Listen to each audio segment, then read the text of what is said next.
Hello, my name is J Rilwan, and the staff of academic staff of Bayero University, Kano, from the Department of Mathematical Sciences.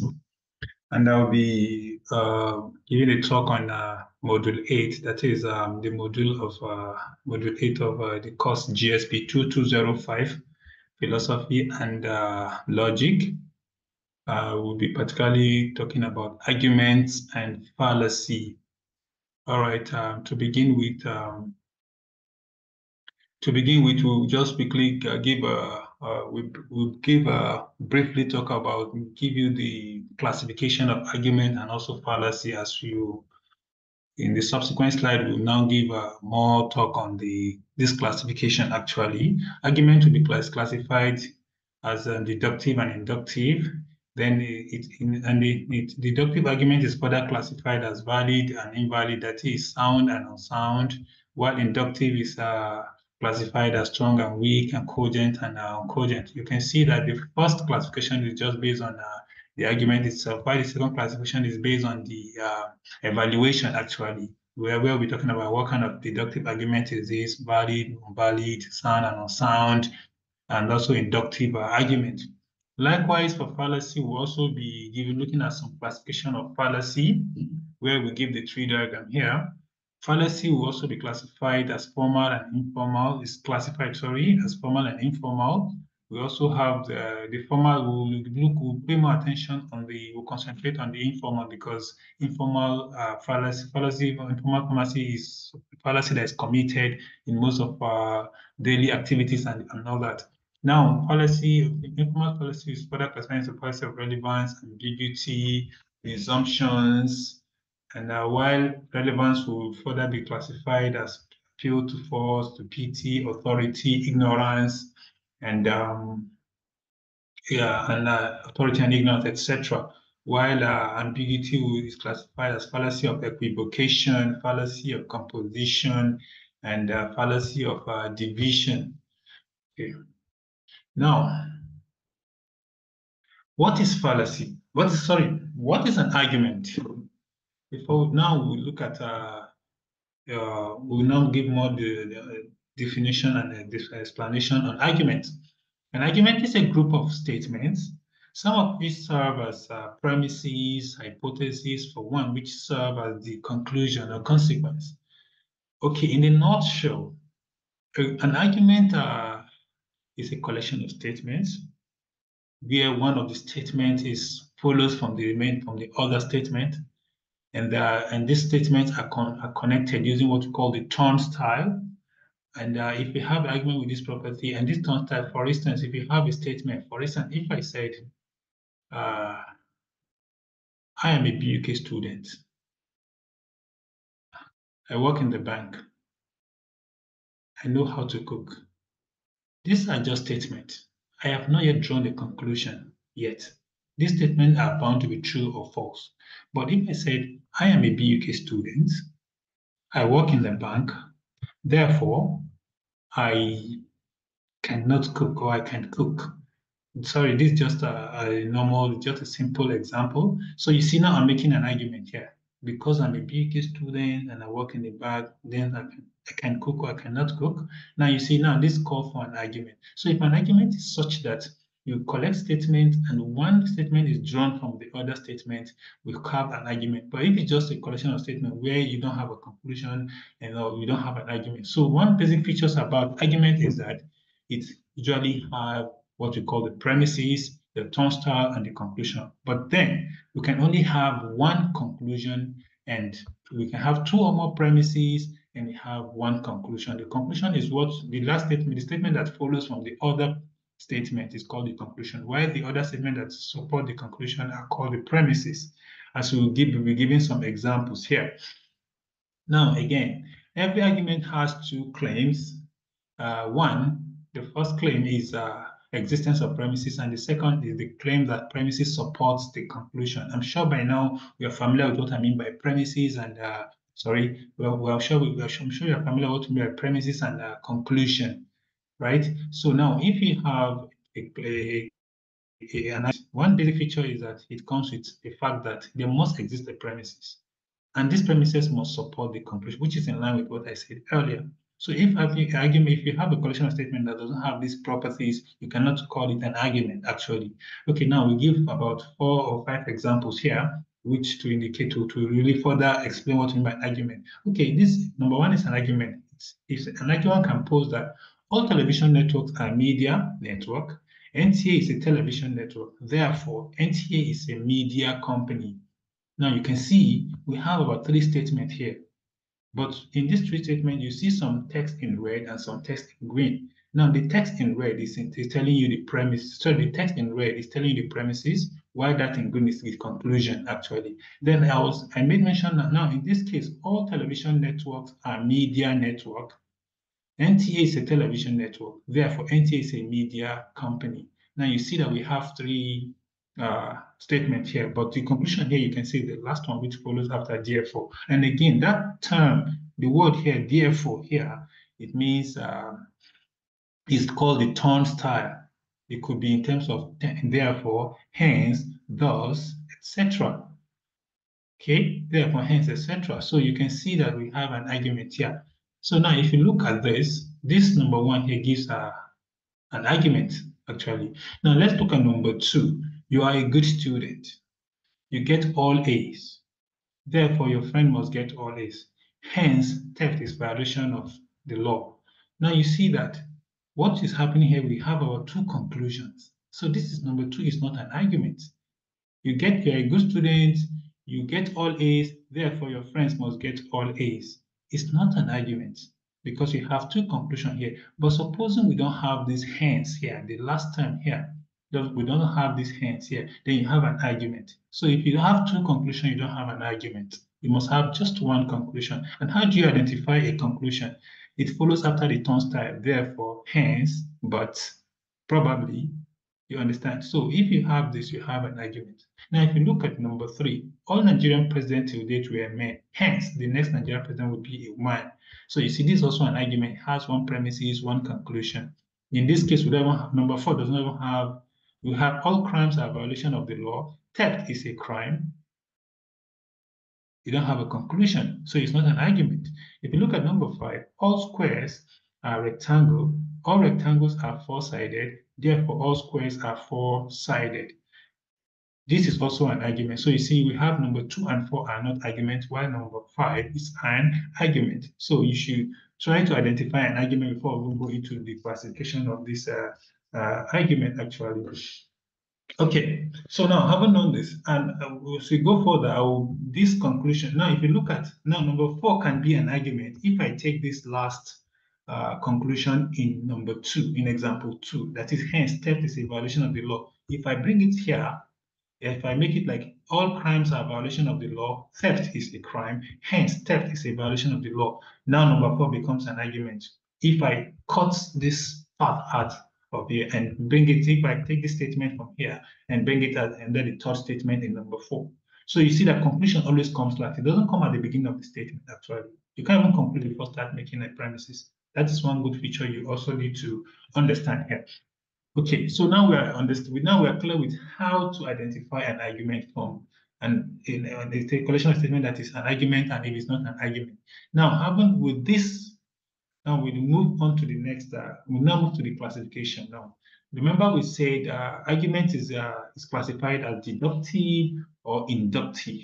So we have the deductive argument, which should be written in which we decide to write it in short form as DA, and we abbreviate it as DA. While inductive argument we abbreviate as IA. So in the subsequent slides, when I say DA, I'm referring to deductive argument, and when you see IA, we mean inductive argument. Okay, now what is a deductive argument? A deductive argument is an argument that is such that it is impossible for the premises to be true and the conclusion to be false. Or we can say in this case, the conclusion follows necessarily from the premises. That is what a deductive argument is that it's not, if you have a deductive argument, you can have the premises to be true and the conclusion to be false. Or conclusion to be true, it is impossible for the premise to be true and the conclusion to be false. It's either both are true or we have all false. So we have what we call a deductive argument. So if we have such an argument, we call it deductive. If the conclusion follows necessarily from the premises, or if it is happened that the premises is true, the conclusion is true, and the other way around too. So that is what we mean. Now, if you look at example 1, 4, and 5 in the previous slide, you see what we mean by a deductive argument. Let me take you back. Now, 1, 4, and 5 here. By 1, 4, and 5 here, I mean 4 with this conclusion, hence theft is a violation. Now, if you look at number 1, all television network is a media network. True. NTA is a television network. True. Therefore, NTA is a media company. You see that this conclusion follows necessarily from the premises. If you look at 1, it said the second example is what? 4. Now, if you look at number 4, with this conclusion, hence theft is a violation of the law. All crimes are violation of the law. True.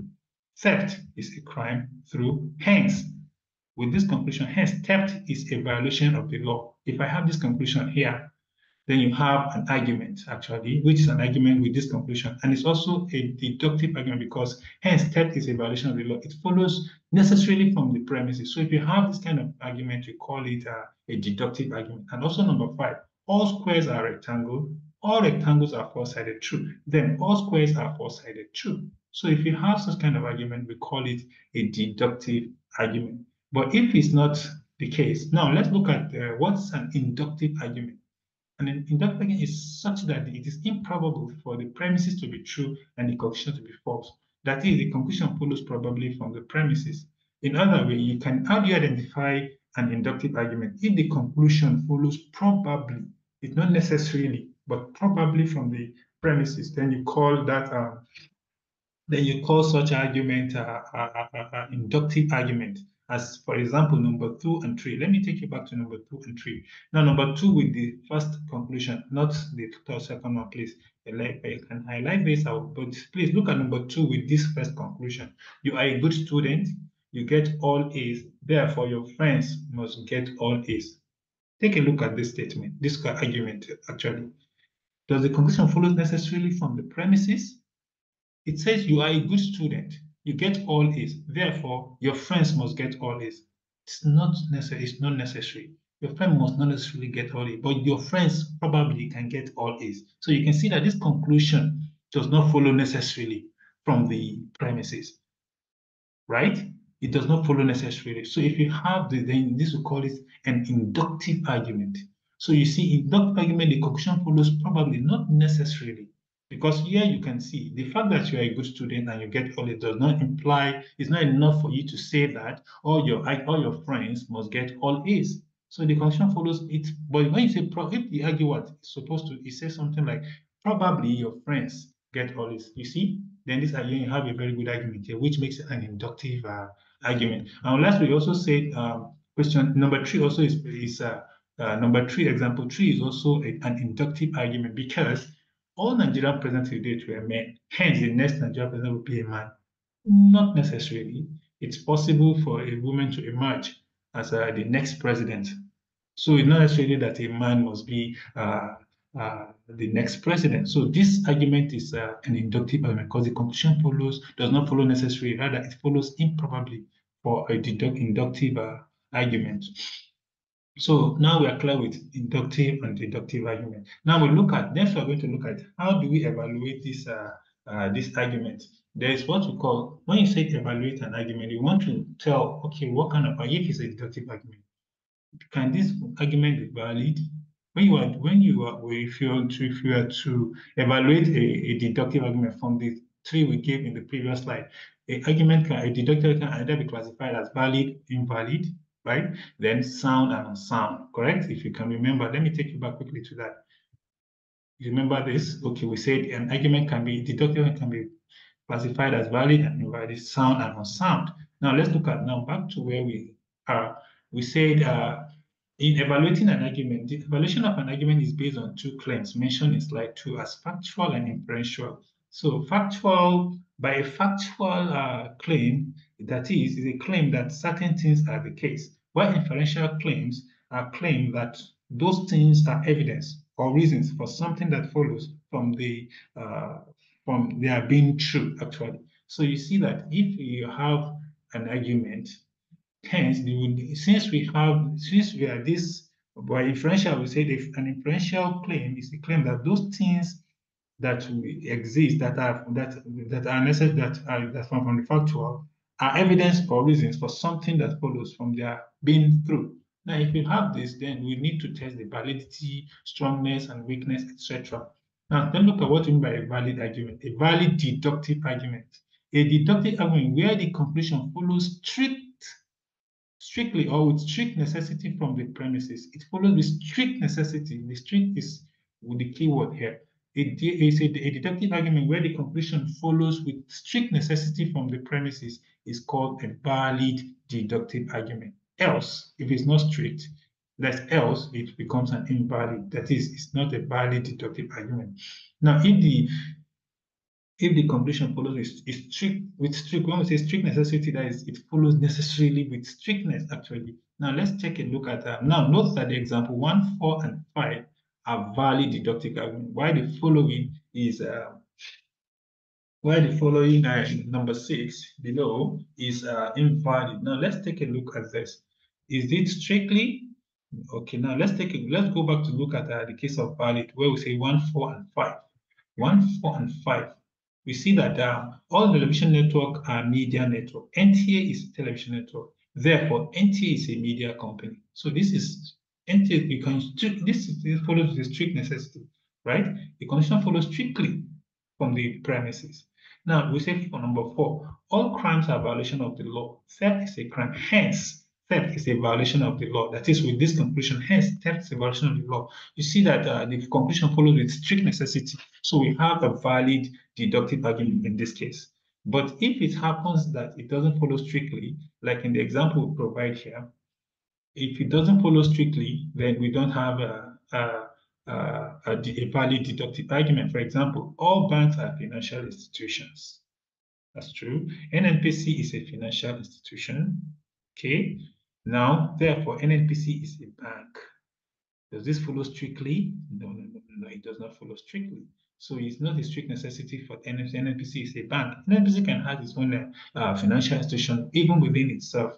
But then that does not imply to say the whole NNPC is a bank. So you see, in this case, we have an invalid deductive argument, actually. So now that answers. Now let's look at what do we mean by a sound deductive argument.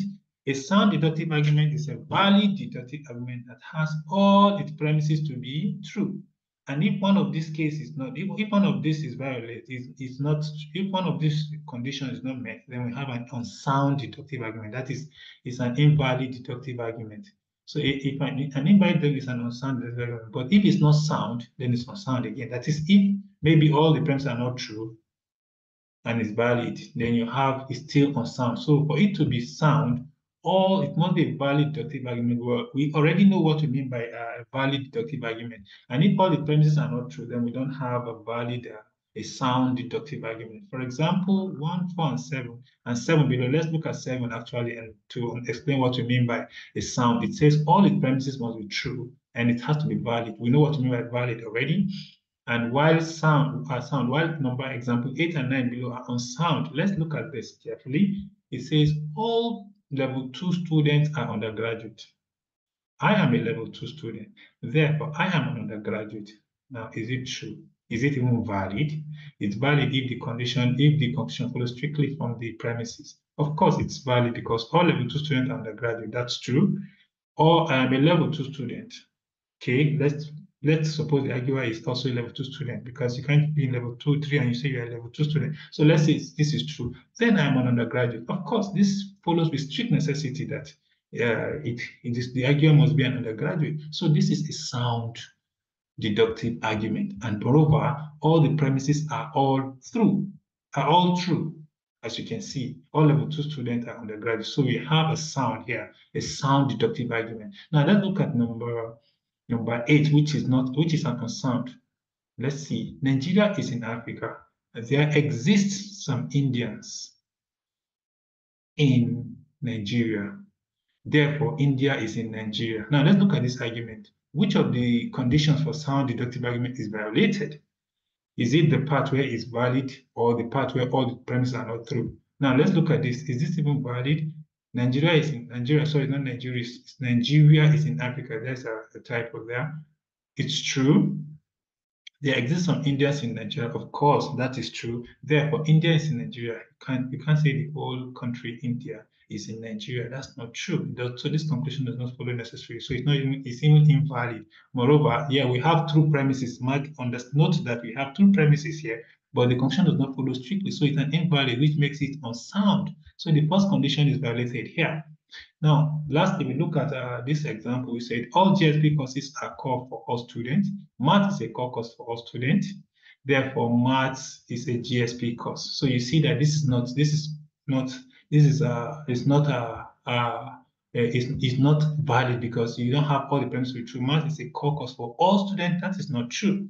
But the first case, all GSP courses are course for almost all students, but maths is not a core course. So we don't have a true premises here. And we don't have all two premises here. Moreover, therefore, maths is a GS because this is also not true. So you see that we have mixed, not all true. So one of the violations is one of the conditions being violated for it to be sound.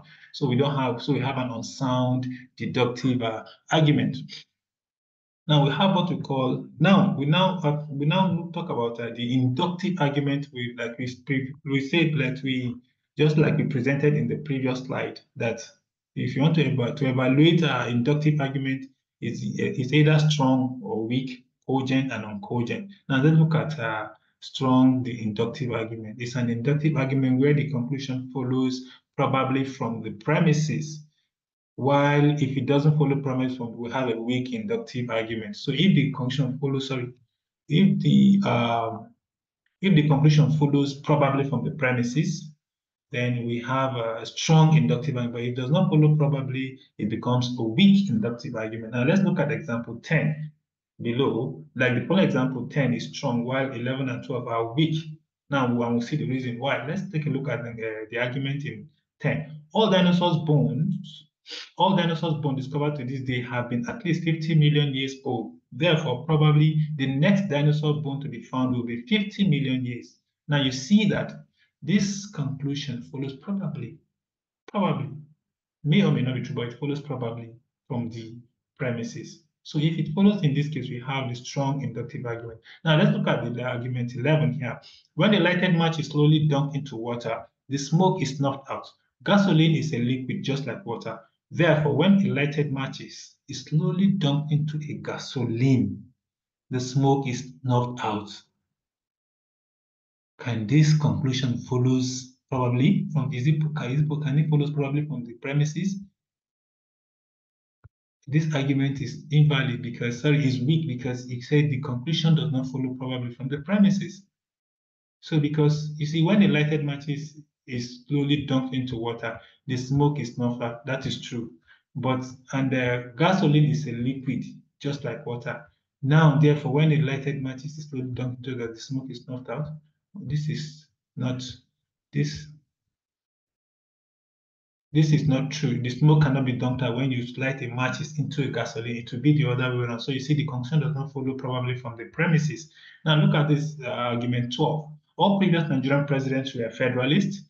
Hence, the next Nigerian president will be a man. You see, the conclusion, it's parallel to that of the premises. By parallel, I mean they are not even hitting the same point here. The first argument, the premises is talking about previous Nigerian president being federalists. And the second argument, the conclusion is saying that next Nigerian president will be a man.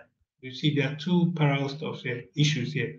So definitely we don't have in this case, we don't have a strong, rather we have a weak inductive because the conclusion does not follow probably from the premises. Now, this strong and weak are further classified. Inductive arguments are further classified as cogent or uncogent. Now, by cogent inductive argument, we mean a strong inductive argument with all its premises true, with all true premises. While if any of the cogent inductive argument condition fails, we have the uncogent inductive argument. So if it's not cogent, then it's uncogent. All we need to do is to know the definition of a cogent. And if one of the condition fails, then it becomes uncogent. Now, a cogent is inductive argument is an inductive argument with all its premises true, and it's a strong inductive argument. For example, example 10 is a cogent because it's all its premises is all the premises are true, and it's also a strong inductive argument. We have already established the part that is strong. Now let's see if all the premises are true. Example 10. All dinosaurs bone discovered to these days have been at least 50 million years old. Yes, from research, we were able to find this to be true. So you see, we have a cogent inductive argument. Now let's see why is 10 and 11 and 12 not uncogent. Let's see 11. When a lighted match is matched slowly, when a lighted match is slowly dunked into water, the smoke is light out, that is snuffed out. Gasoline is a liquid just like water.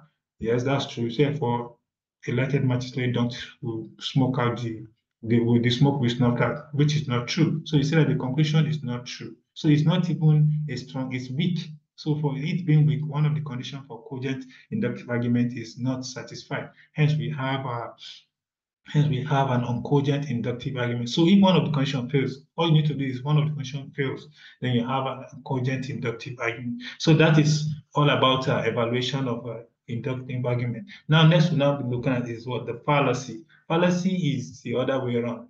Okay, now let's look at what we mean by fallacy. Actually, fallacy is also an argument, but in this case, a fallacy, just in the nutshell, fallacy on the other way is used, it involves errors that is in the case, is committed when an arguer tries to deceive or trick an unsuspecting audience. For example, it becomes a fallacy. An argument is called a fallacy if the arguer is trying to deceive or trick a listener to accept something that is not true using some illogical point or statement as a premises actually. So we now say an argument that seems correct but false upon a very close examination is called what we mean by fallacies. An argument that seems correct but false upon a very close examination.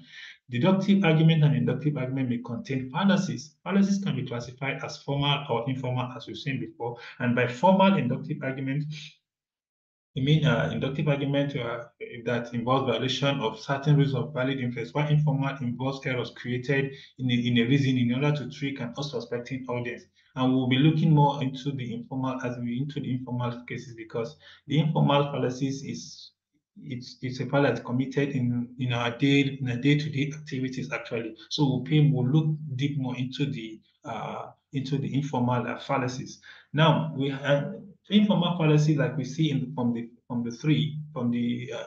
fallacy tree, we have relevance, ambiguity, and presumptions. Fallacy of relevance. By fallacy of relevance, we mean it's a kind of fallacy that occurs in argument where the premise is logically irrelevant to the conclusion or psychologically relevant to the conclusion. And moreover, the connection between the premises and the conclusion is based on emotion. So in this case, you see that the arguer tries to use emotions to trick or convince a listener to accept his or her argument actually. So among these emotional appeals, we have the appeal to force, appeal to pity, appeal to authority, and that of ignorance. So now by appeal to force, in this case, the appeal to force, the arguer tries to threaten the listener to accept his argument, either using some threat, actually, even though it's not true. So even he tries to deceive or convince the listener by making him accept something that may or may not be true, but this time around he uses a force. For example, if you look at this example, let's look at this example from a particular arguer. Who Wants to Be a Millionaire is the best show on TV. And if you don't believe it, I'm going to call my big brother over here and he's going to beat you up. So you see that if you know this person's big brother is quite a macho, you may not want to mess with him. So rather, you will rather accept the argument just because you don't want to be beaten up. So you see, in this case now, you're accepting even though it's not true, because Who Wants to Be a Millionaire may not be the best show on TV, but you can't argue. You just have to accept because of he had been forced to do that. So this is a kind of a case where you're accepting something that is not true actually. So we classify this as under appeal to what force. This also is committed under appeal to using appeal to force. There's that of appeal to pity, where in this case the person that commit or the arguer tries to drag in emotional blackmail or tries to blackmail the listener using emotional appeal or something. So to draw a pity, he tries to draw like on passionate ground, or some trying to make the story look more pitiful, that in a way that you may want to consider it to be true, just because out of pity, accepting this out of pity, not out of fear, like in the case of force. For example, and this usually occur in the courts. Sometimes even students do say that too, when they miss classes or they miss assignment, they come up with all sorts of stories like, I went to visit my mom in the hospital, so that is why I missed your test. When you start talking like that, you are committing a fallacy of pity. You are trying to take pity on yourself, even though it may not even be the case. Some students go as far as saying this. So and even in court, you try to use this to convince a listener to accept something that may or may not be true. For example, look at this example here. It says, Your Honor, I admit that I declared 13 children as dependent on my tax return, even though I have only two. But if you find me guilty of tax evasion, my reputation will be ruined. I will probably lose my job. My poor wife will not be able to have the operation that she desperately needs, and my kids will starve. Surely I am not guilty. This person is claiming not guilty, but from the point listed out is guilty. Now, but what is happening here, if you notice from the premises, he's trying to use emotional appeal here. He's trying to get the lawyer, the judge, to take pity on his condition, not to accept him as not guilty, even though he knows that he's guilty. So you see these kind of cases, we classify this under appeal toward pity. Then appeal to authority is a situation where the arguer uses people in authority or something popular to make a claim that is not true. Here, the arguer tries to use people in authority to make a claim that is not true. For instance, you try to say that, okay, okay, so for example, if you like example, I say John, or you now say, okay, Dangote is okay, no, let me use this actually. For example, here you say John Adeoye, a professor of philosophy at the University of Lagos, believes that the sum of four angles of a rectangle is 135 degrees. Therefore, the sum of the four angles of a rectangle is 135 degrees. Of course, this is not true, but because you know that the person he mentioned is a professor in philosophy, the word professor there is proper here. How can a professor in philosophy make such kind of assertion and for it to be true? It may be true actually. He doesn't know, they don't know, but the key point here, the main thing here is he's trying to be false because you hear that he's a professor. Even if he's a professor of in another field or something, you may be bound to accept because of the main mention of what professor here. So you can see that this arguer is trying to deceive the person by using the professor here to make you believe that this is true. Or maybe somebody is selling in the market, you get to the market, somebody is trying to sell you a particular stuff, like maybe a shoe or maybe a second-hand shoe, and they tell you this shoe has been worn by one of these artists and celebrities. So I think you should buy it. You see, but once you hear that, this is what the celebrities have worn before, you may be tricking to buying it, something like that. So they try to convince you using people in authority or people that are popular to make a thing to claim that it's not true. Then appeal to ignorance is omitted when someone using the fact that something is true because it has not been proven to be false, or something is false because it has not been proven to be true. For example, he said no one has conclusively proven that there is no intelligent life on the moon of Jupiter. Therefore, there is no intelligent life on the moon of Jupiter. In this case, it's classified under appeal to ignorance. It just believes that since this fact has not been proven to be true, then it's not true. So this actually is classified under appeal to ignorance. Then secondly, now next to look at is the fallacy of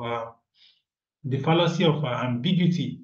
The fallacy of ambiguity, the fallacy of ambiguity, the fallacy of ambiguity is classified into fallacy of equivocation, fallacy of composition, fallacy of division.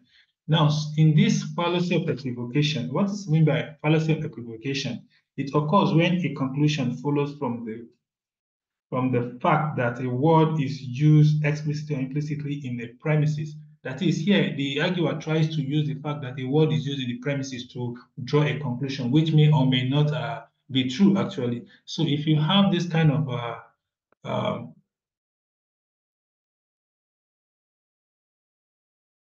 if you have this kind of situation or argument or fallacy, you classify it under fallacy of equivocation, because here the fact that a word is used in the premises is now used to draw a conclusion. For example, some triangles are obtuse. Whatever is obtuse is ignorant.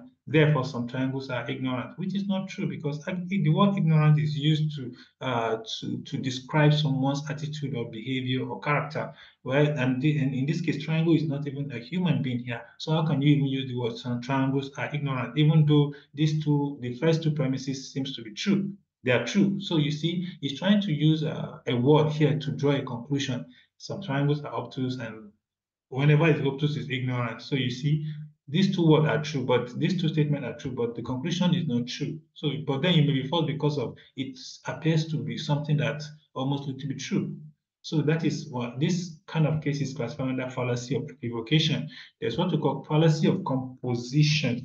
Fallacy of composition is committed when it is argued that since the part of something is true, or since the part of a particular statement has certain property, then the whole part has the same has that very property. Since the part of a particular statement or a particular thing, object, has some certain property, then the whole object has that property. We classify this under fallacy of composition, actually. So if it happens like this, for example, you say, okay, sodium and chlorine, the atomic compound of salt, are both deadly poisons. Therefore, salt is deadly.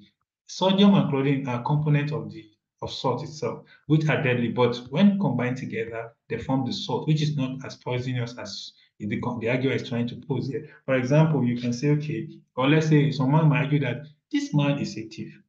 So therefore, his entire family are all thief. Is it true? That doesn't mean that someone is a thief in a family doesn't mean the whole family is a thief. So you see, he's trying to use that since one of the components is having this property, then the whole component or the whole thing related to that thing has that property or features. So this also fall under fallacy of composition. So we can see that such kind of argument, such kind of fallacy fall under composition, where you're using a part to conclude that the whole is having that property. Fallacy of division, on the other way, is the opposite. Is the other way around for composition. It's like the opposite case actually, or the reverse actually. That is, in this case, the arguer tries to use that because the whole part of something has a certain property or the whole has certain features, then each part of that uh, uh, each part of that object or subject on that matter has that same property. So it's like the other way around from the whole part, then the component has. So it's, for example, if you have it in this case, say the Royal Society is over 300 years old. Professor Thompson is a member of the Royal Society. Therefore, Professor Thompson is over 300 years old, which is not true. So it's using the fact that the society has this features or property, meaning that every member from the society has that property. So it's also fallacy of division. Lastly, we'll be looking at the fallacy of presumption. Fallacy of presumption. In this fallacy, the erroneous reasoning results from implicit supposition of some further supposition whose truth is uncertain. So, and we have further, and it's categorized into fallacy of accident, of false cause, begging the question, and complex question. Now, what do you mean by fallacy of accident? It occurs when a general rule that's applied to a specific case, it is not intended to cover. For example, if you have an argument that tries to use the fact that a rule applies to a general rule and now used to apply to a specific case, is committed under fallacy, is committed or is regarded as fallacy of accident. For example, freedom of speech is constitutionally guaranteed right. Therefore, John Q. Radical should not be arrested for a speech that incited the riot last week.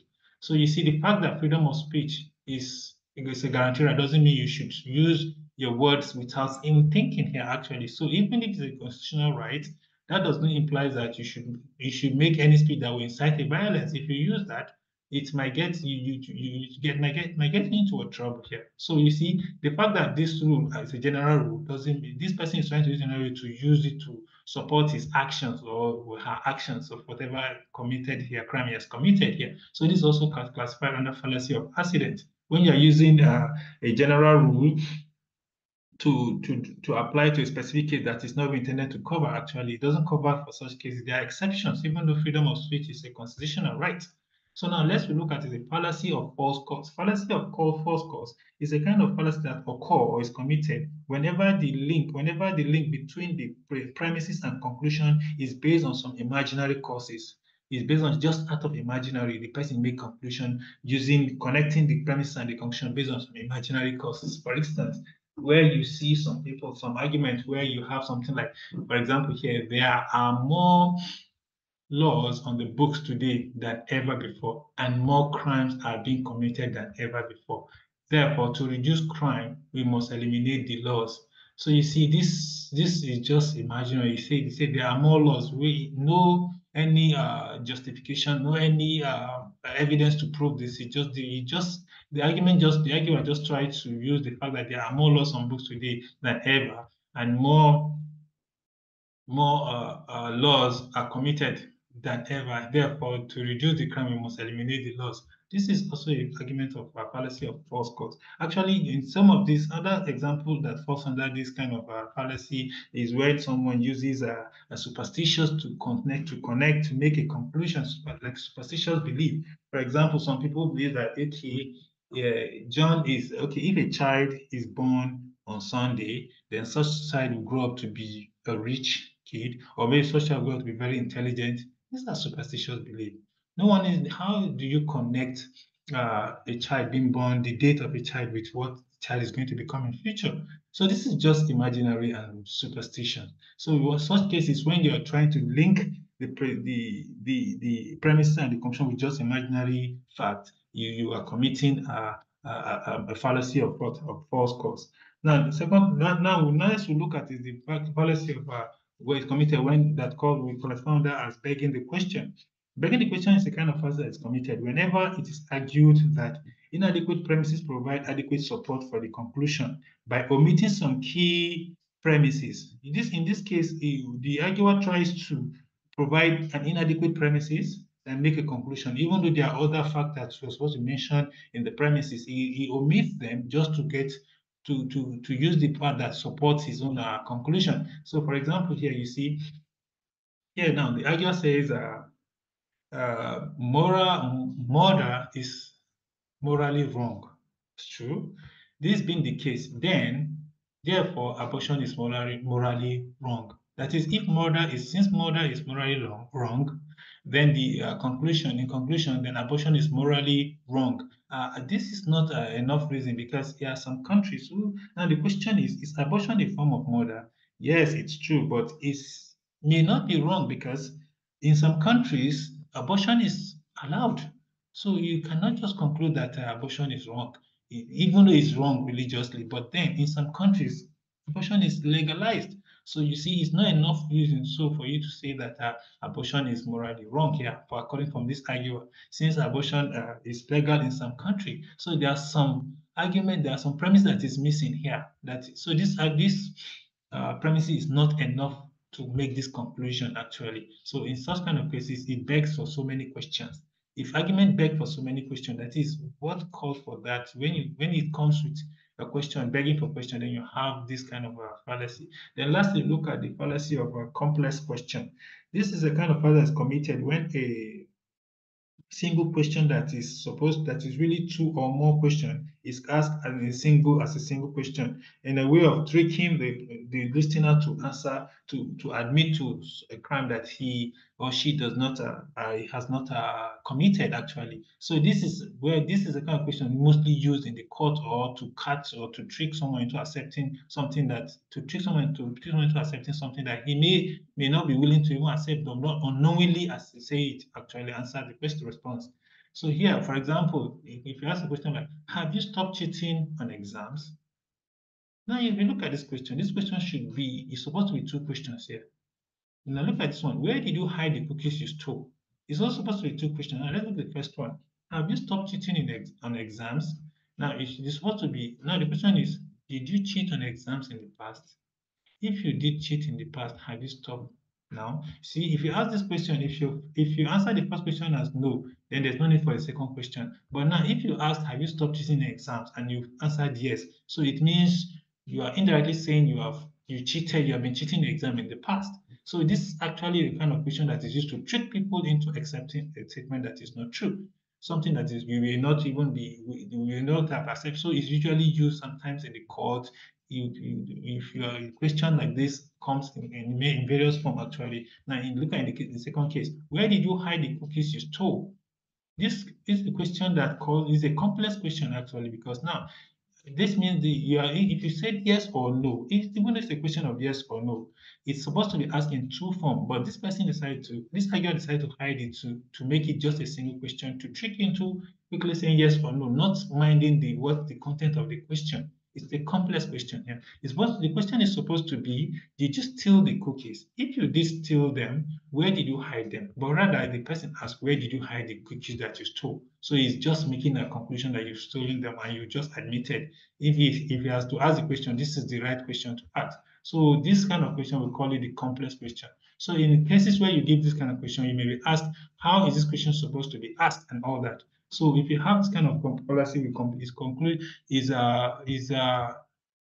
referred to as a fallacy of a complex question. And that brings us to the last part of the classification of this fallacy. Then for more of for more explanation or more details, you will be attaching some materials attached to this lecture note, this lecture video, this presentation for more detail and more examples, actually more interesting examples. And I think we'll have to round it up here. And thank you for listening. So you can contact my email, or you can let me, you can consult the textbook for more examples. Yeah. Thank you so much.